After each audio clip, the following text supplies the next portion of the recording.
Okay, hello. Ooh. Can we okay, what about now? Hello, microphone. Okay. We got one mic already. Cool. Let's turn this up. Hello. Nope, it's not doing anything. Can people hear me properly? Okay, it's working.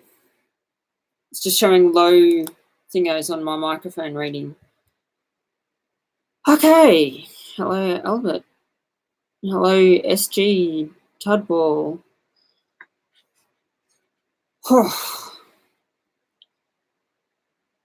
We are 3 people watching. Hey, it looks like everyone's commented. Hello, TSE and YouTube. Good to see you. It's good to see everyone. It's been a little while. I tried to go live when I was in Queensland, but finding a good internet connection was a bit difficult when I was in Mount Isa, I think I was. Yeah, I was in Mount Isa. Take a guess. I want people to guess. How far in kilometres do you think I travelled by train throughout my duration in Queensland and coming back to Melbourne? So yes, I do know the figure. I'll reveal it a bit later. Hello, Applehead. Woohoo! So I'll 4,000 kilometres. That's a good guess. If anyone wants to actually work it out, I'll tell you the routes that I went. I went 15 hours, mate. 15 hours. I went longer than that on my first long distance train. So I went Brisbane to Charleville. Then my next train journey was Brisbane to Cairns. Then my next train journey was Townsville to Mount Isa. Then it was Longreach to Brisbane. Then it was Brisbane to Sydney. Then Sydney to Melbourne. So it was almost 24 hours. Spirit of Queensland was 25 hours long, and Spirit of the Outback was 26 hours long. So, yeah, trains are long in Queensland. Like, you don't know how long and how far. My God, let me try and get this document up if I still have it. Here we go. Okay. Maybe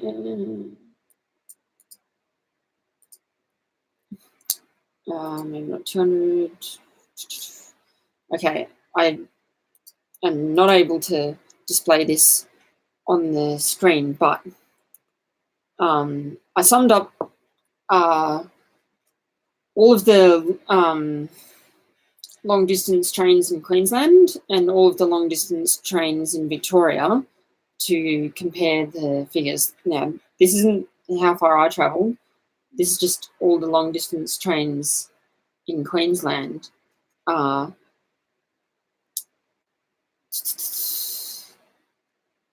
on, did I have that on? Oh, it's not that far. It's almost longer. It's almost way longer.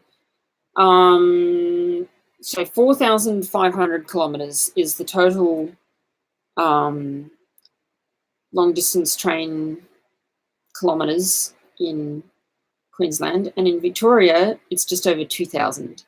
So Queensland has got like 2.5 times the passenger rail kilometres. Before I went to Queensland, I looked at their like long distance train map, and I saw that they only had, let me count, sort of like 1, 2, 3, 4 5 if you count the Savannah-lander. That's a little bit different. But they've got like 4 or 5 different long-distance train lines. And they're all relatively separate from each other. In Victoria, however, you'll notice that there's a lot more physical numbers of train lines. G'day, Hendrik.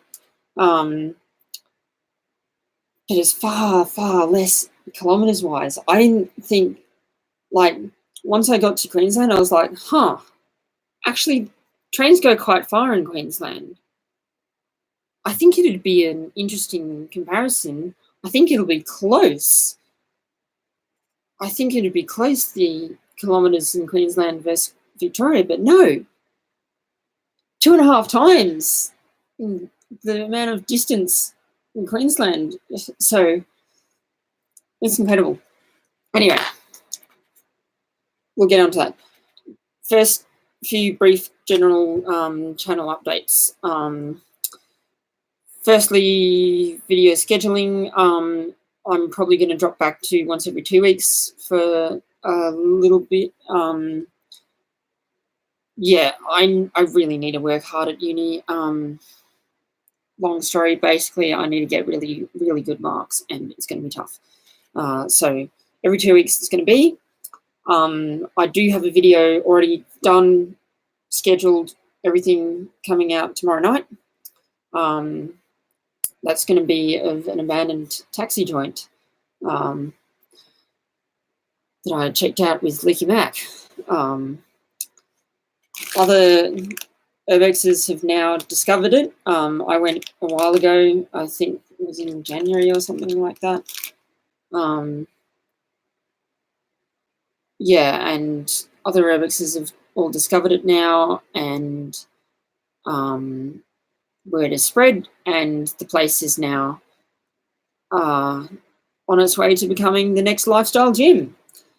Which, for those of you who don't know Lifestyle Gym, that place is about the most trashed place in Melbourne. Yeah. And similar situation with the Lifestyle. I went to Lifestyle when it was pristine, almost, and same with this place, pristine, you'll see in my video. But then, yeah, it will be less than pristine in anyone else's video apart from Leaky Max. I'm going to get to questions, like general questions later on, but yeah, I think so. The platinum, the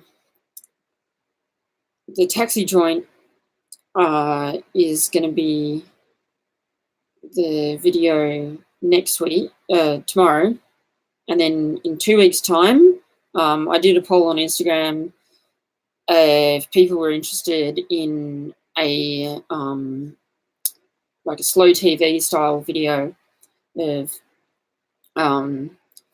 you know, all of the heritage trips and that sort of thing that I've been on.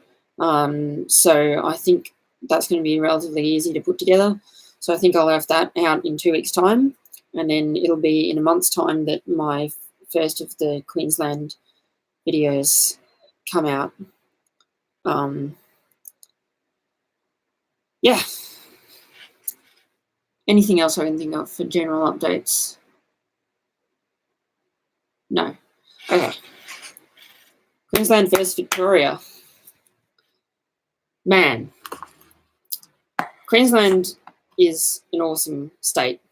It really is. It's, if you live in Victoria, go to Queensland. Go to Queensland. It's so different. It's sometimes hard to believe that you're in the same country, yet some parts of it are so similar as well. Like, so I guess I'll start off with Brisbane, because Brisbane was the first place I went to, and like, Brisbane is like that much of Queensland, and that's the rest of it. Like, if you've been to Brisbane, just get away from Brisbane. Brisbane is good, but everywhere else is better. Yeah. Brisbane felt like Melbourne, but smaller, pretty much. I spent a couple of days there. I flew up from Melbourne, which was a good move. I was originally considering taking the train up, but flying is better, I think, one way, because then you get more time and you can still experience the trains on the way back. In terms of long distance trains, I never did the same train twice, which is good, because then, you know, I'm maximising my time there. And I'm going to be, I'll do a video at the very end of my Queensland series, I think, which is going to be all about how I planned for it and how I worked out everything, like where I was going, where I was staying, how much it was all going to cost me, any issues that I encountered, you know, how you can learn from my mistakes, what I would do differently next time, etc., etc. But yeah, so Brisbane felt like smaller Melbourne. I was there for like 2 days, something like that. We'll call it 3. It was basically 3 days I was there. I flew up on a Sunday morning and spent my first few hours in Brisbane getting out of the airport, getting to where I was staying. Then I slept because my flight was early. Hey, Sammy. And I had also gone to my mate's 21st the night before, and I'd left his place. He's only around the corner from me, but I left his place at like 2 a.m. So I literally got like 2 hours sleep the night before I flew. So as you can imagine, I was buggered. I rarely sleep during the day, but I slept during the day then. Yeah, and so like I travelled on a few suburban trains and that sort of thing. That was fun. That was good to get the coverage, especially of the first generation electric trains, which are currently being retired. In fact, the farewell tour is like pretty soon. It's like in the next few days or something. It's pretty quickly announced. Anyway, maybe it's next Saturday. I don't know. It is this weekend. What else am I saying? Oh yeah, so like I was at Roma Street, which is one of the sort of, if you're from Melbourne, think of it like Southern Cross Station. Yeah, it's the primary long distance station, but it also serves all suburban services. A lot smaller than Southern Cross because they only have one platform that they actually use for long distance services. It's a very long platform. But yeah, that was interesting. They just don't have that many services of long distance, and I'm not counting Gympie North. But they don't have that many long distance services by number, but they do have lots by distance. Yeah, Roma Street is a bit of a debacle in terms of its historical architecture. It's been butchered already and it's going to be butchered again. But that's a story for another day. Yeah, so I was at Roma Street and it was peak hour. And it felt like it was not peak hour, but sort of gearing up to peak hour in Melbourne. And it sort of makes sense because Melbourne's got double the population of Brisbane. So you can get that. And like I was at some random odd suburban station, and it was like 6 p.m. or something. Felt like it was about 10 p.m. in Melbourne. And I was at another station once at about 8 p.m. and it felt like it was about 2 a.m. Yeah, there was just no one around. There was rarely any significant traffic. Yeah, it's different. Less people. And everywhere I stayed, like I stayed when I stayed in Brisbane for the second time, towards the end of my trip, I stayed like 15 minutes out from the city, and it felt like I was a lot further than that. Again, if I was to sort of compare it to Melbourne, felt like I was a lot further than just 15 minutes out. Yeah. And I like, one morning I had to get an Uber into the city because the trains weren't running and I needed to get a train. And that was pretty cheap. It was like $30 or something like that. It was pretty good. It cost me more than $30 to get an Uber from where I live to the city. Into Melbourne, I mean. Yeah. And then just in terms of general scenery and other stuff, you know, you go out further and there's such different scenery. Yeah, let me just read what's going on here. Perth is like that, but doubly so. Yeah, okay, I can imagine that. Brisbane prioritised more wealthy suburbs for public transport. The Cleveland line was left behind and still is. Yeah, I didn't get to go on the Cleveland line. I went, the most minor line I went on was probably the most minor line, which is the Doomben line. You'll see that, all about that in one of my videos. Interesting little line.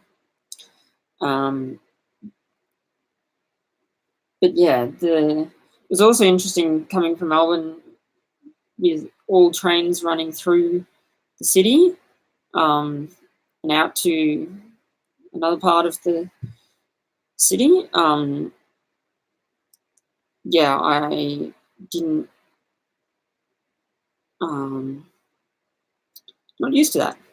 Used to trains sort of stopping in the city and turning back, and all the trains having the destination listed as the Flinders Street, which would be Central, the equivalent station in Brisbane. But nah, they're all, you just have to know what the opposite end of the line is to know by just going off the destination if you're on the right train or not. Is the photo you had up at the start Townsville Station? Oh, the thumbnail for this video, for this live stream, no, that's not Townsville Station. That's Roma Street. That's Roma Street Station, and it can. It took me a little while to find the actual building, the main station building. I knew that it was around and that I could see it. I just had to find out where I could see it. It's weird because Roma Street, Platform 1, there are no trains on Platform 1. Platform 1 is a bus stop. They literally name it Platform 1, but it's a bus stop. Which is fine, but please don't call it Platform 1. It's not platform 1. It's the bus stop. Call it like, platform A or something if you want to really go down that path. But yeah,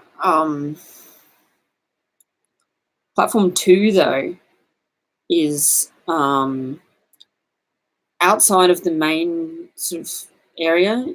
It's hard to sort of describe it unless you've been there, but it's sort of, you don't have to go through ticket barriers to get to platform 2, which is pretty much only used for the XPT.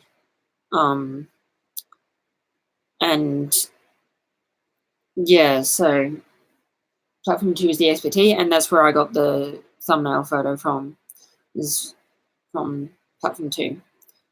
I wasn't going on the XPT that day. I just happened to be there. Give me a sec. I'm turning down this heater because it's getting a little bit warm in here.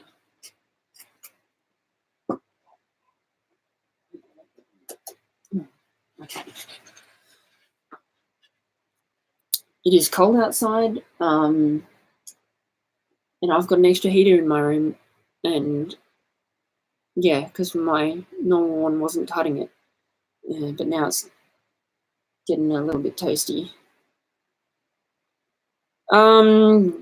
G'day, JW, whatever you want to call it. Am I still in Banana Land? No, I'm not in Banana Land. I came back a few weeks ago after being there for 3 weeks. Yeah, I'll talk about the scenery. It can change so much.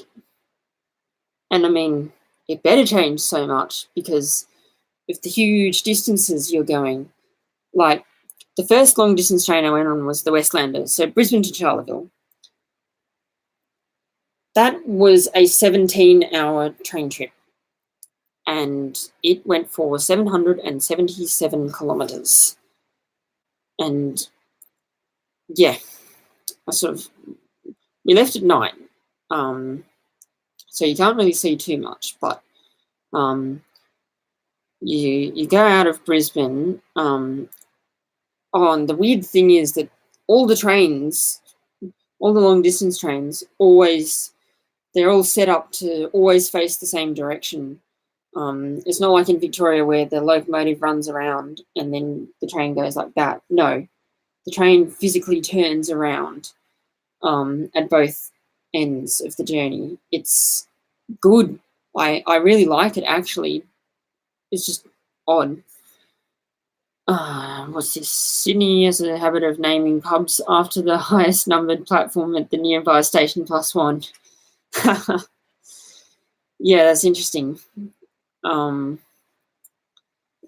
don't think that, I don't know where that exists, if that exists anywhere else commonly.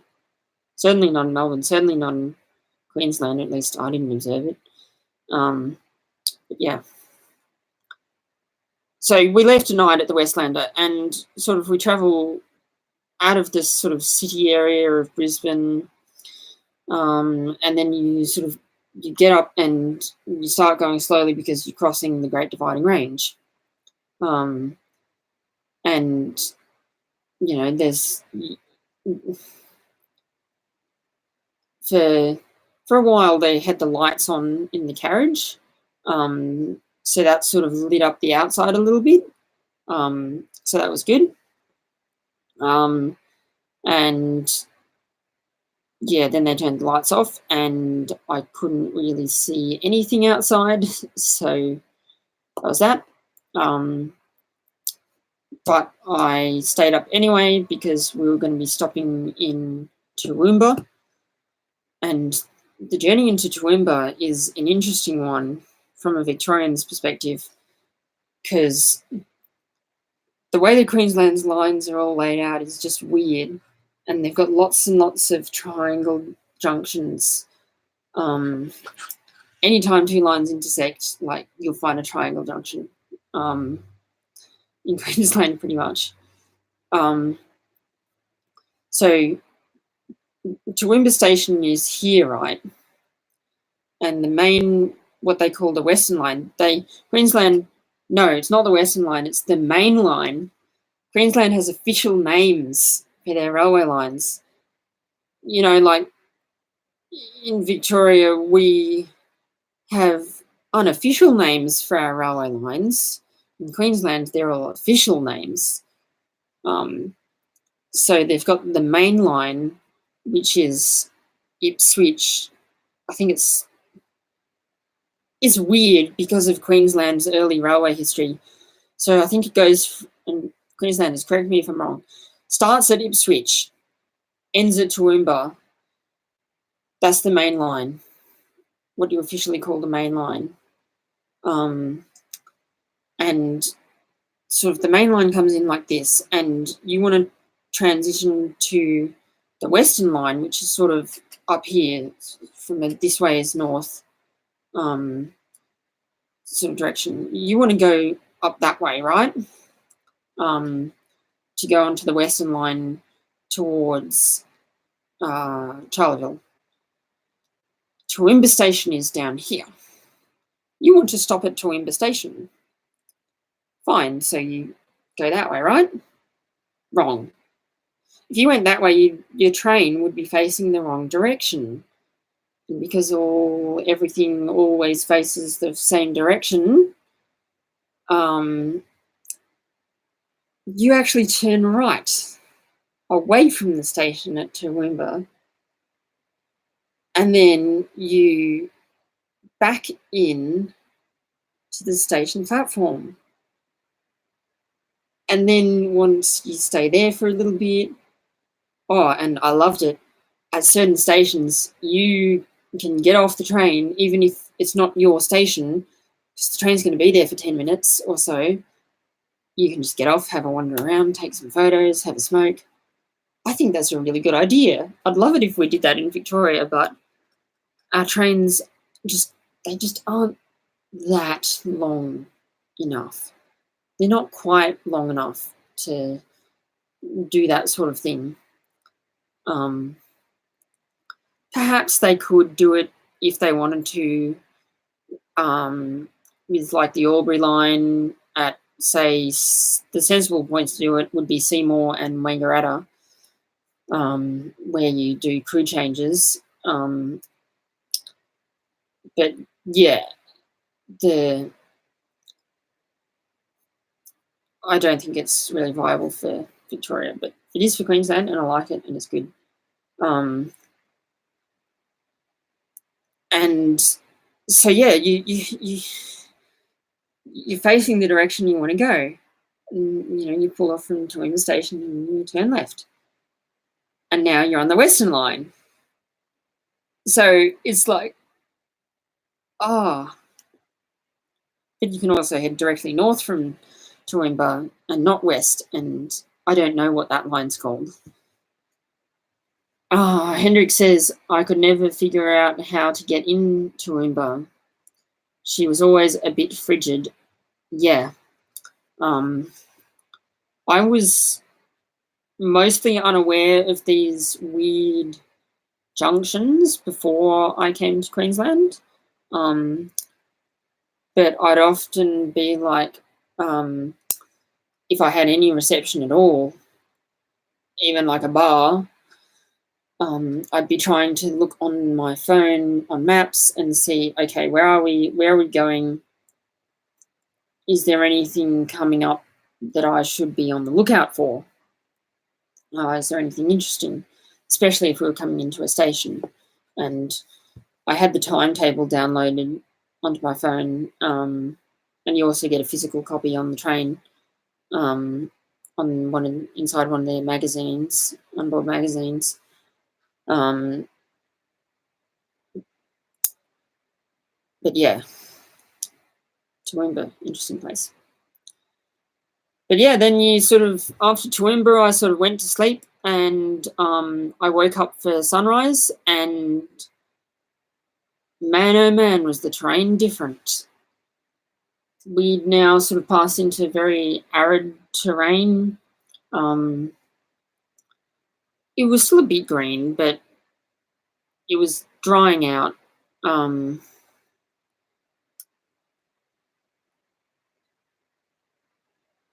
Okay, I missed the pun. I don't get it.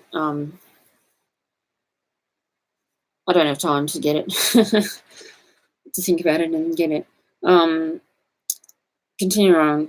Yeah, and then sort of sunrise, blah, blah, blah.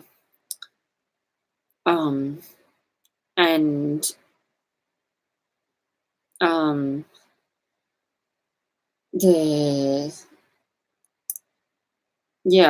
went back to sleep after the sunrise, and then I woke up, and we were well within very desert-like areas. It's hard to define when it becomes a desert. See, Hendrik, and I get the pun. Yeah.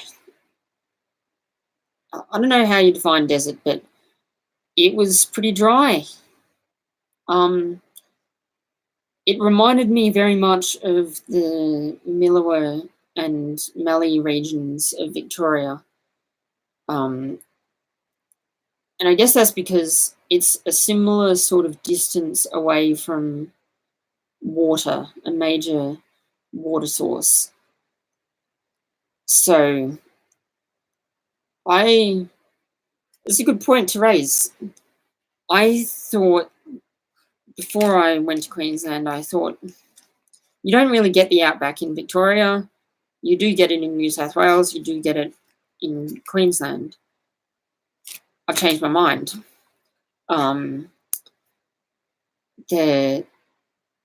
Victoria does have the outback. I wouldn't call Mildura the outback. Mildura is around the Murray, and all the regions around the Murray are a little bit strange because they've got the Murray, which is, water.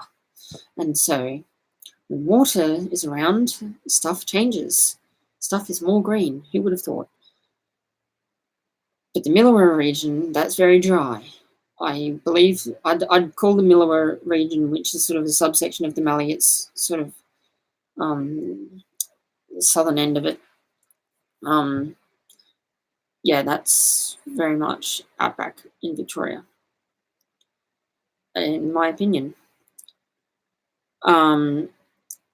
The carriages are amazing for economy class carriages, says Albert. Yes. So if you didn't see my Instagram post from earlier today, or maybe it was yesterday, I think it was yesterday, I posted a picture of one of the carriages that was inside the Westlander. And that was, the whole train is economy only, but it's only economy because they call it economy. The carriages in their original classification were first class. They were first class sitting carriages. Hence the 1x2 configuration of seating. They're what you call L series carriages, and so they're coded LAL. G'day, Tony. And so the A means first class, and the L is, L series carriages. So I got quite a good night's sleep, despite having to sit up. I'm not normally the biggest fan of sitting up and sleeping. But man, oh man, that train was awesome. If you have not been on the Westlander, book yourself a ticket. It's not that expensive. Like, if you're a railway fan, you'd spend what, like $150 wouldn't be anything unheard of for you to spend on a train tour. So, and that's, a day trip. For, like, depending on where you are, I'd say for twice that, about $300, you could easily book yourself a return flight to Brisbane, obviously depending on where you live, and a return trip on the Westlander. Or you can be like me, and I could have just gone on the Westlander both ways. It pulls into Charleville about 10 a.m. and leaves at about 6 p.m. the same day to go back to Brisbane. I could have chosen to go back on the train, but I wanted a bit more time to just check everything out in Charleville. So I left the next night and returned by bus.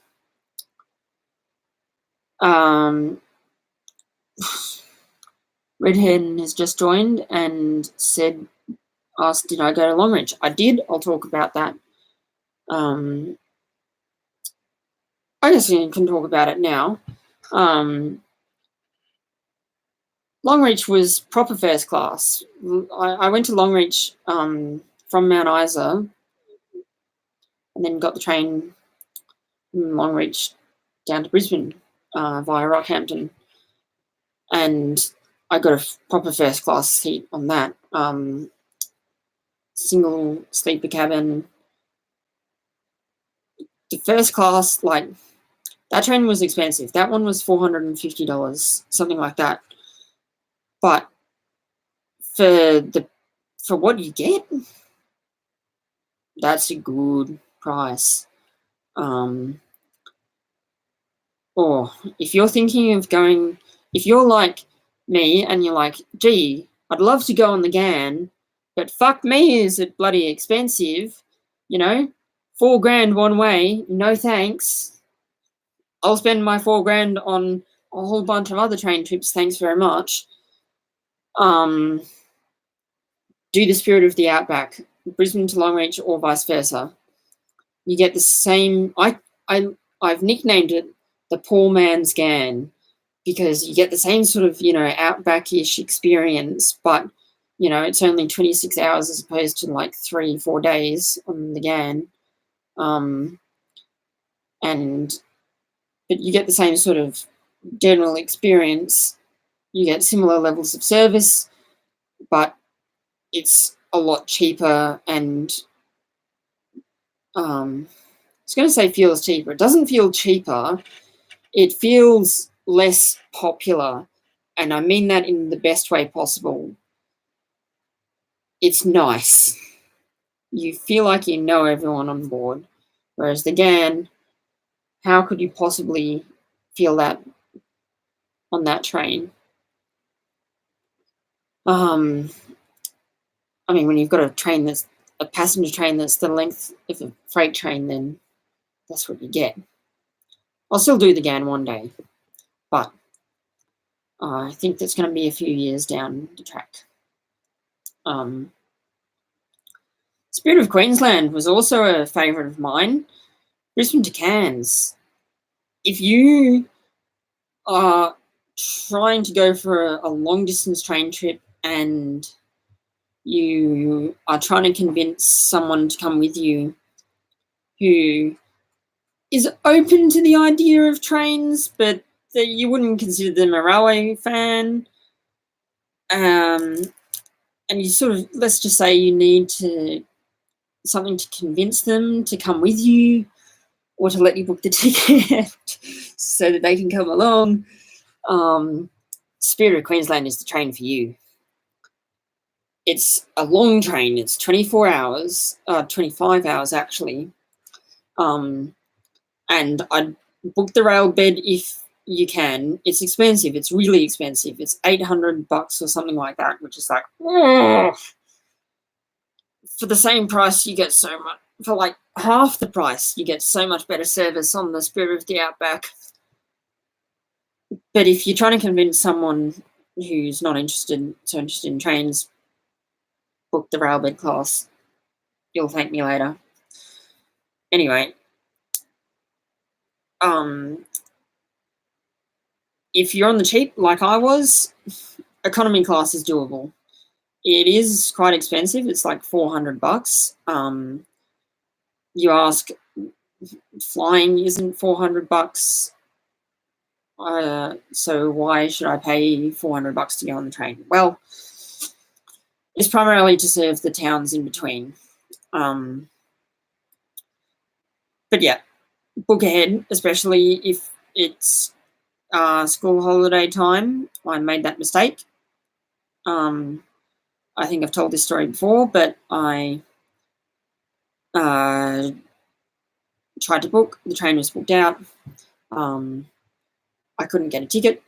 I had to keep ringing back until I could get a ticket. So that was that. I got one of the, there's very few seats in economy class. They're usually a 2x2 configuration.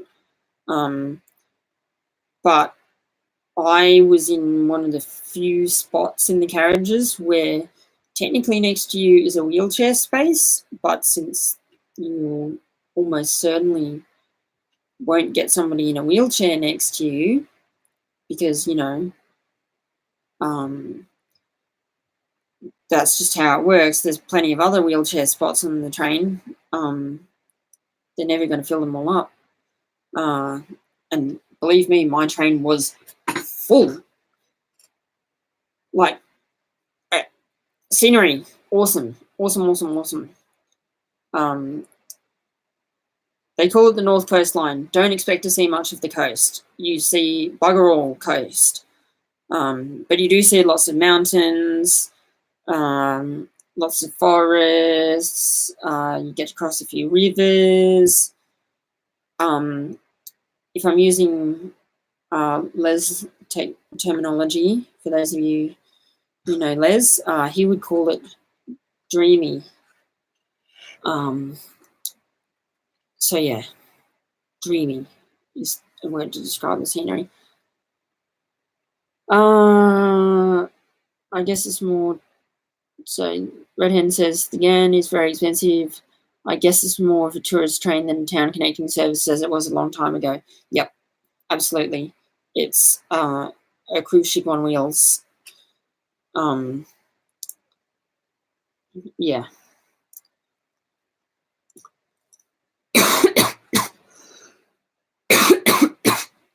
Oh, excuse me.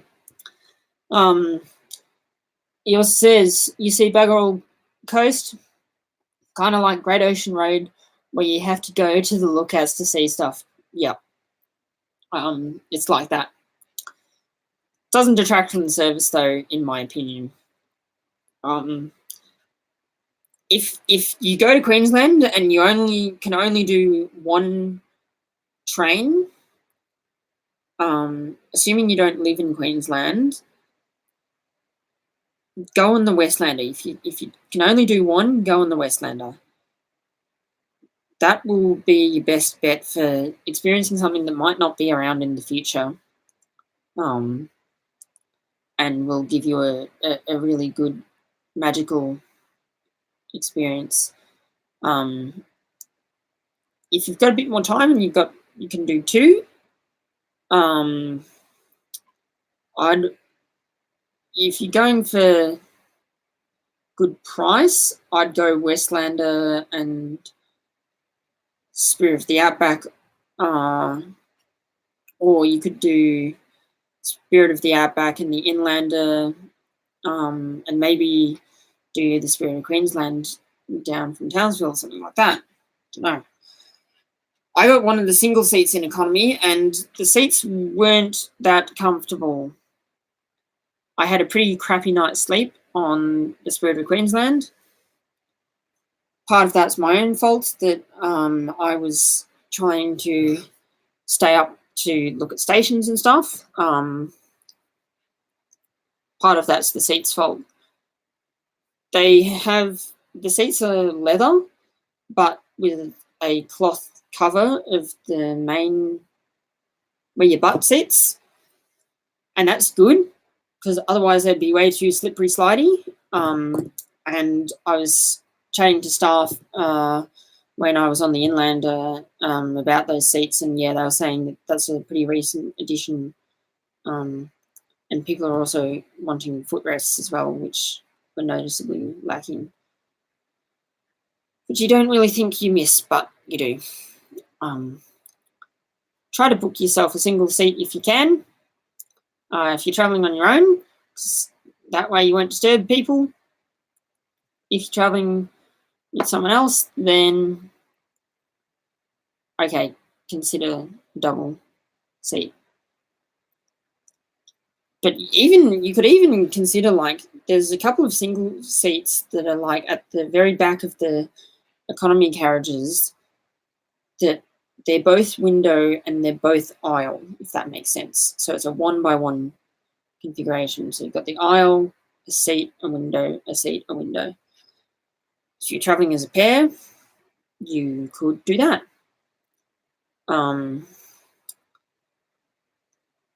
Manors at Townsville is mainly used for freight. Yep, that's true. I went on the Inlander service and I saw just about every type of freight train which runs down that direction. I saw cattle trains, I saw acid trains, I saw mineral trains, I saw coal trains. I saw everything train, freight-wise. Yeah. But, yeah, the distances are just incredible. And the tilt train, the Spirit of Queensland is a diesel tilt train. And so I've heard a lot of criticism about it, but I think that's mainly because people just miss the old Sunlander because it was old, and I can get that. But, you know, the Spirit of Queensland, considering what it is pretty good. And I think that as a modern train, it's something that could be copied by other states. Yeah, I think it was a pretty good design.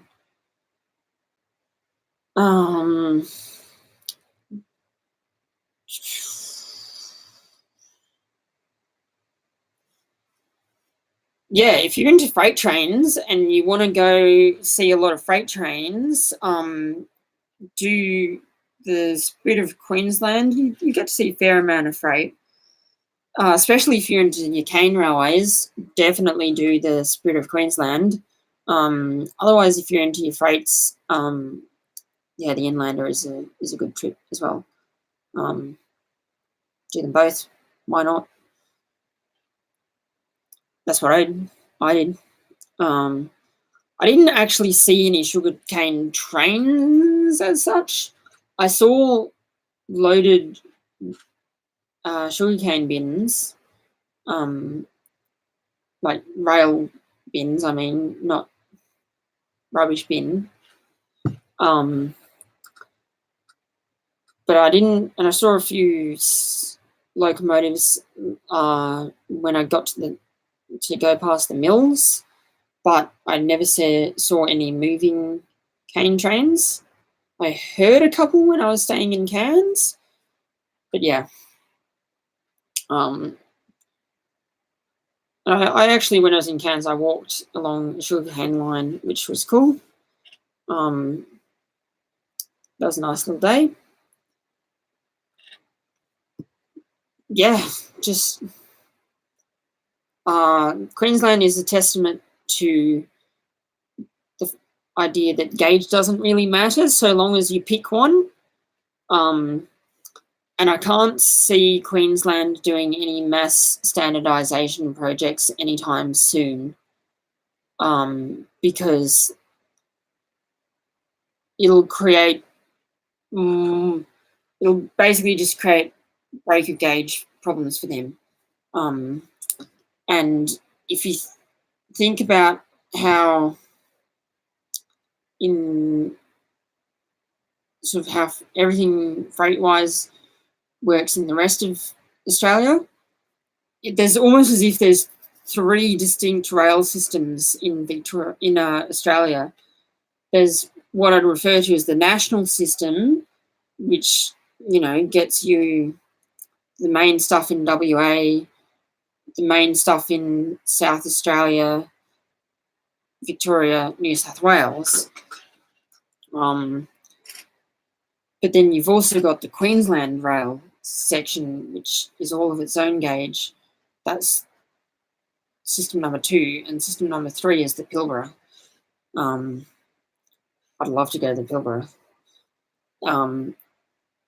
There are a couple of, there's minor systems in between there. Like you've got the funky narrow gauge on the Eyre Peninsula in South Australia. You've got funky narrow gauge around Western Australia.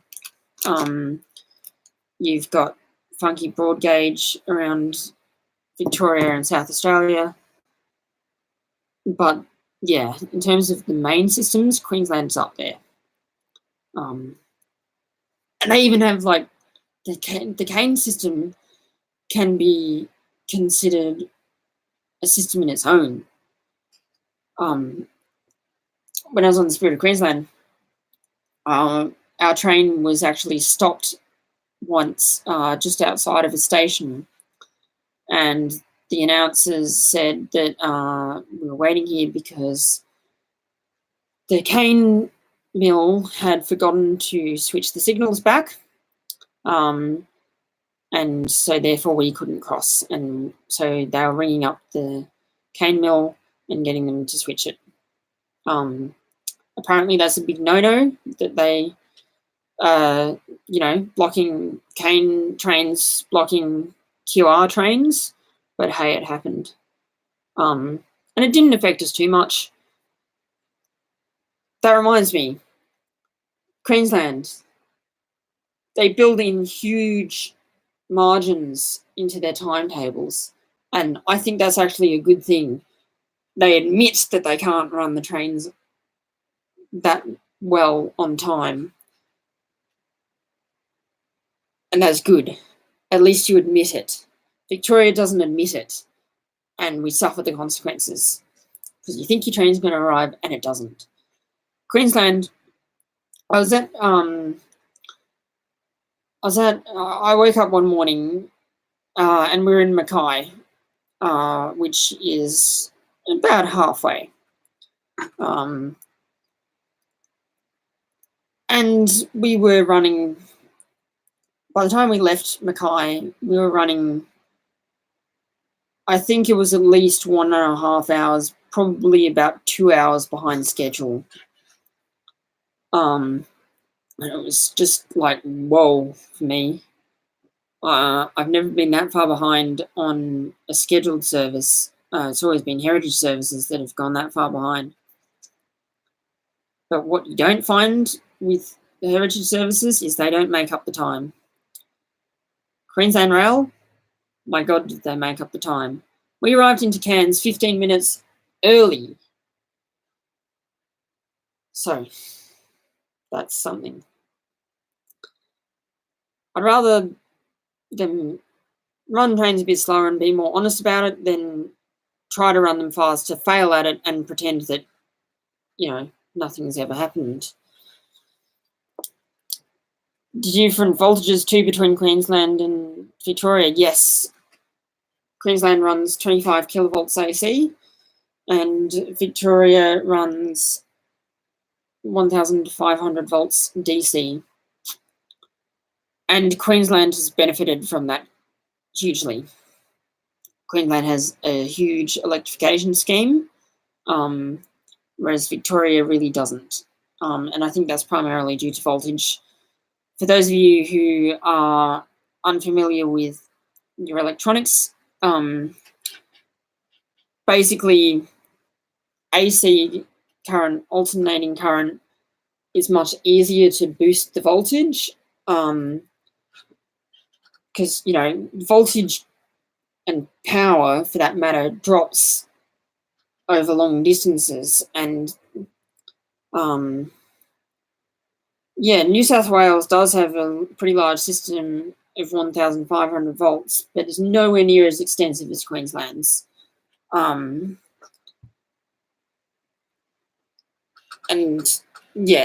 have just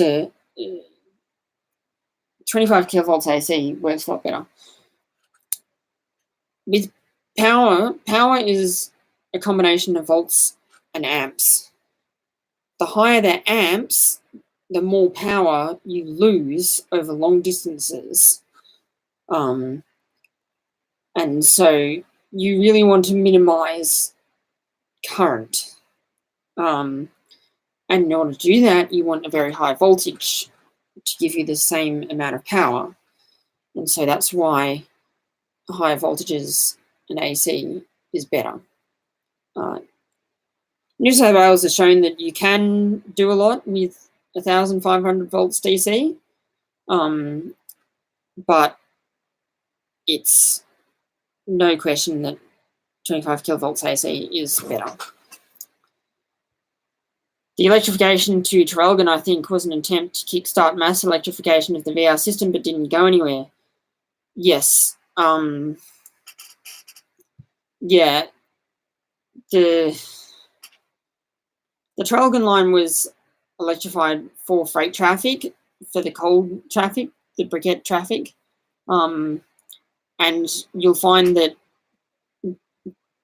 pretty much all major electrification schemes in New South Wales and Queensland and anywhere else in the world for that matter is all electrified because of large volumes of freight all year round.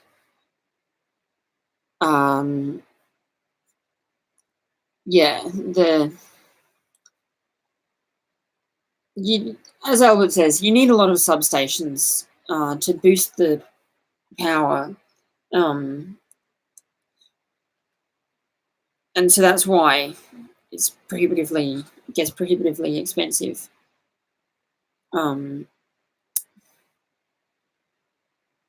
It doesn't make a big difference, is the real question. I'd say no. Unless you've got lots of freight, I wouldn't be going and electrifying anything. Like they always talk about electrifying to Geelong. And it's like, well, that's great, but I wouldn't, there's not enough freight there is a lot of freight that comes through Geelong, but not much that could actually utilise electrification. And so if you're just electrifying it for passenger services, it's not worth it. It's really not worth it, not unless you're running a suburban-like frequency of service.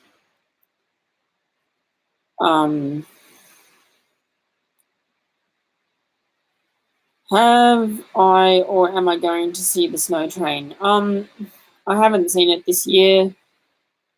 Maybe I'll go and see it tomorrow, but honestly, the weather is looking pretty crap and I've got stuff to get on with, so probably not. That's my answer to that.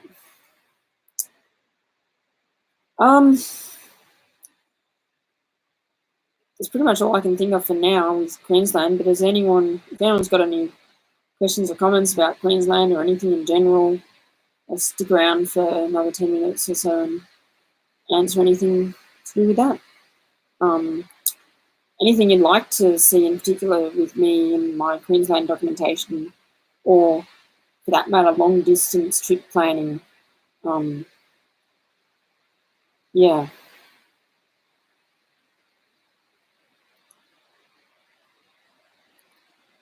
So New South Wales was funny in that it built the electrification lines for freight, but then removed all electric locomotives, but then kept the lines electrified for passenger traffic. Yes. And if they didn't, I think that because New South Wales, all of their electric passenger trains are electric multiple units. And so if you were to de-electrify, you would need to replace all of your electric multiple units with brand new carriages and diesel locomotives / diesel multiple units. And that would be very expensive. And so it was cheaper for New South Wales to just say, yeah, well, we're not using it for freight so much anymore, but it's too expensive to replace all the passenger stock. Fine. we'll just keep it and run it as electric passenger stuff. Whereas in Victoria, we had just electric locomotives. We never ran electric multiple units long distance. We were sort of planning to, if anyone knows the about the Commons train that was kitted out as an experiment for long distance services to Warragul, but that never came through. And I believe, I'm pretty sure it's still around. It's just sitting in East Block. So, yeah. And so, since Victoria didn't have any electric multiple units, they didn't have to replace the carriages. They just had to replace the locomotives. And we already had enough diesel locomotives around. And especially by the time that it was all getting removed around the 80s, the whole rail system was in need of an upgrade, and we bought the N class locomotives and N-set cars. So, yeah.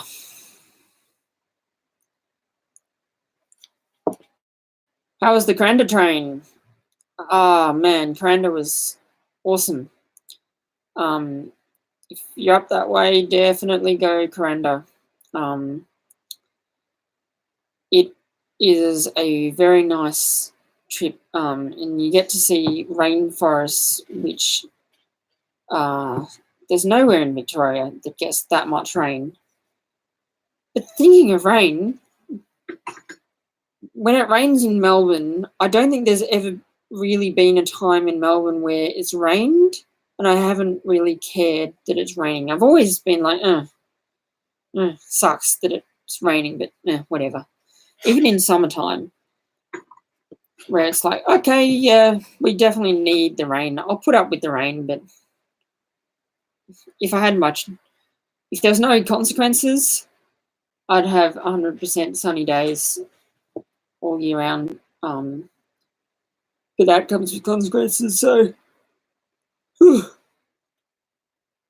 However, up in the tropics of Queensland, it rained on me, and I didn't care.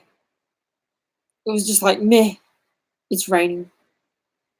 Yeah. Because it wasn't cold.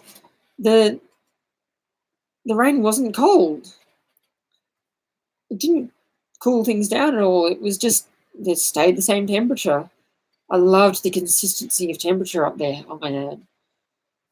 I think I might move up to Queensland temporarily when I'm older and I can afford to live in two places at once. If I can ever afford to live in two places at once. If I have to pick one, I'll pick Victoria. I do love Victoria, but if I could live in two places at once, Queensland in the wintertime, far north Queensland in the wintertime, yes, please. I'll come back to Melbourne when it's summertime. Then it's nice. Also, I wonder what's going on with A66 since it's been brought to Bendigo. It's probably not going back to service. Yeah, I don't think it will go back to service with V-Line. I think it really has retired for the last time. I think V-Line has learnt their lesson with retiring things early last time. The last 6 or 7 times. But we'll see. I don't see it coming back into service. It could. The big problem with A66 is that there's just not that many drivers that are qualified to run it. Yeah, it's the main thing.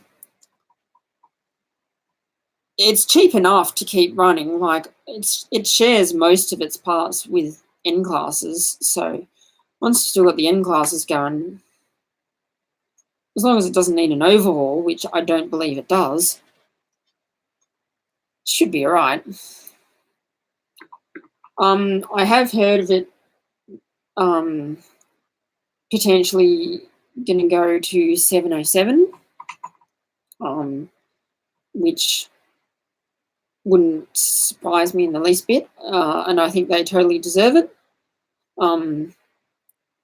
And yeah, some of the two of the sort of head blokes at 707, both nice people.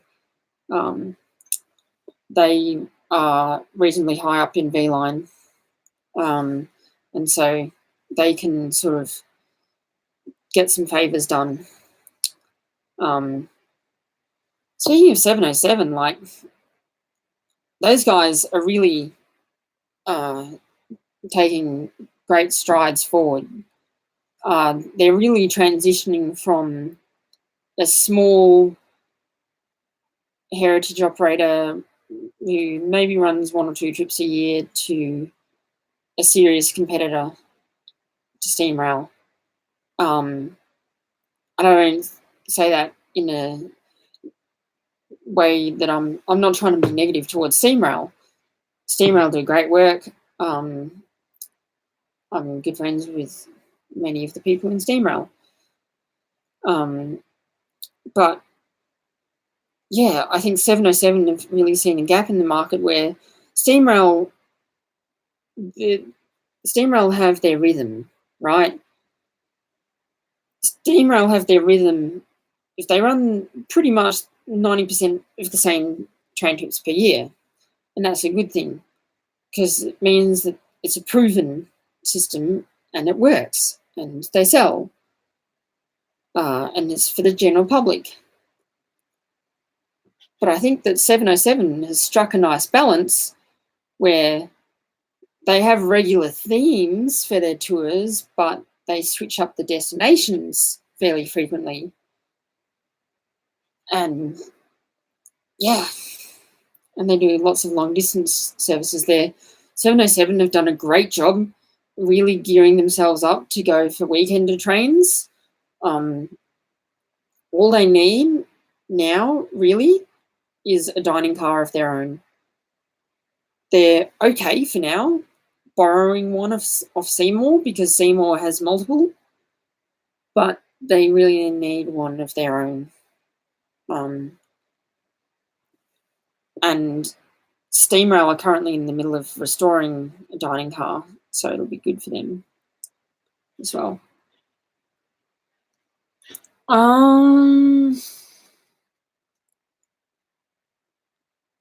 Yeah, it is natural for a Victorian to be used to rain, but doesn't mean I like the rain. I mean, it rained all day today. Was I happy about it? No. If it rained all day in Far North Queensland, would I care? Not really. Would I care if it rained all day in Melbourne? Yes, I would. I don't like it raining all day in Melbourne.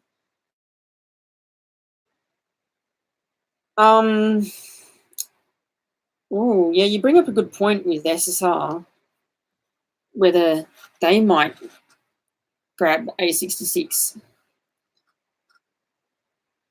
I'm thinking no, though. At least, I think if it came down to it, if 707 couldn't get it and V-Line wanted to get rid of it, and it was potentially going to go to scrap, I don't think it's in danger of going to scrap. But if that was the case, then I think that SSR would pick it up. Otherwise, I don't think they will be picking it up, because they would only have one. All the other, unless they want to buy the blue and red A-classes from V-Line as well, then they might consider A66. But only if they're buying all of them. I don't think they would just buy A66 because there's just not enough to be supportive. And I know they were interested in Pacific National's A-classes, but Pacific National don't sell to domestic buyers. Anyway.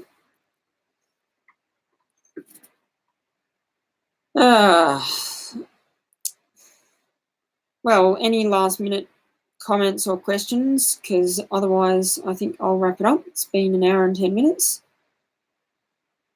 And you can enjoy my video of the taxi joint tomorrow.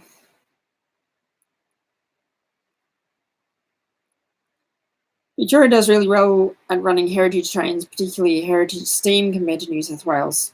Yep, for sure. Victoria definitely has the best preservation scene out of all the states. How did it end up that way? That's a discussion for another time.